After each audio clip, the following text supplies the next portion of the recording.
Exim bank, social ইসলামী bank, union bank, global ইসলামী bank এবং first security ইসলামী bank দীর্ঘদিনের অনিয়ম আর লুটপাটে ডুবতে বসেছে। গ্রাহকদের টাকা তো দূরের কথা, দিতে পারছে না কর্মচারীদের বেতন ভাতাও। এমন পরিস্থিতির উত্তরণে একীভূতকরণেই সমাধান খুঁজছে বাংলাদেশ ব্যাংক। একীভূতকরণের পক্ষে বিপক্ষে মত রয়েছে বেসরকারি ব্যাংকগুলোর চেয়ারম্যানদের। গেল সপ্তাহে বাংলাদেশ ব্যাংকের সাথে বৈঠকে গ্লোবাল ইসলামী ব্যাংকের চেয়ারম্যান মার্জারের বিষয়ে একমত হলেও দেশ টিভিতে একান্ত সাক্ষাতে জানালেন ভিন্ন কথা। ব্যাংকগুলোকে বাঁচাতে মার্জারের বাইরে অন্য ব্যবস্থা গ্রহণের কথা বলেন তিনি। আমাদেরকে যদি রিক্যাপিটালাইজ করা হয়, আরও টাকা দেওয়া হয়, তাহলে আমরা ঘুরে দাঁড়াতে পারবো।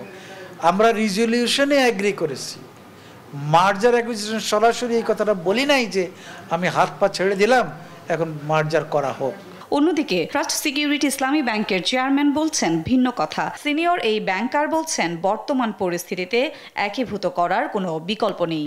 আমাদের যারা গ্রাহক রয়েছেন সেই গ্রাহকদের স্বার্থ আমরা যেভাবেই বলি না কেন, এটা অবসায়নের মাধ্যমে বা লিকুইডেশন হয়ে গেলে সেই স্বার্থ দারুণভাবে বিঘ্নিত হবে বলে আমি মনে করি।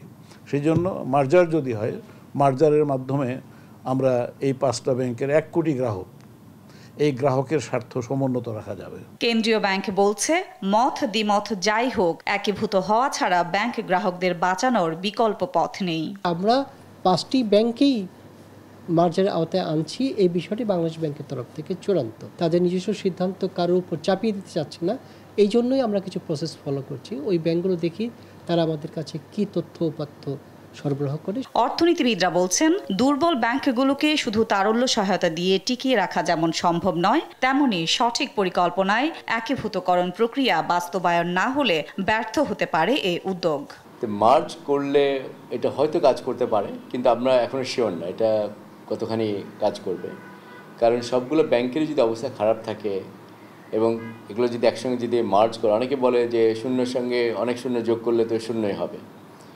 এখন বাংলাদেশ ব্যাংকই ভালো বলতে পারবে যে এই ব্যাংকগুলোকে যখন এটাকে খতিয়ে দেখা হয় যে ঠিক আছে কিছু সমস্যা থাকলেও হয়তো মার্জ করলে ঘনীভূত ক্যাপিটাল অনেক বেশি হতে পারে। এখানে যেভাবে মার্জার করা হচ্ছে, যেভাবে মার্জার করা হচ্ছে সরকার থেকে টাকা নিয়ে, এবং এই 5টা ব্যাংকে মার্জার করার ফলে ব্যাংকগুলো কিন্তু সরকারি খাতে থাকবে, কারণ সরকারি খাতের সাকসেসের পরিমাণটা আমাদের দেশে অত বেশি না। এদিকে একীভূত হওয়ার পর নতুন ব্যাংকের নাম হতে পারে ইউনাইটেড ইসলামী ব্যাংক অথবা আল ফাতা ব্যাংক।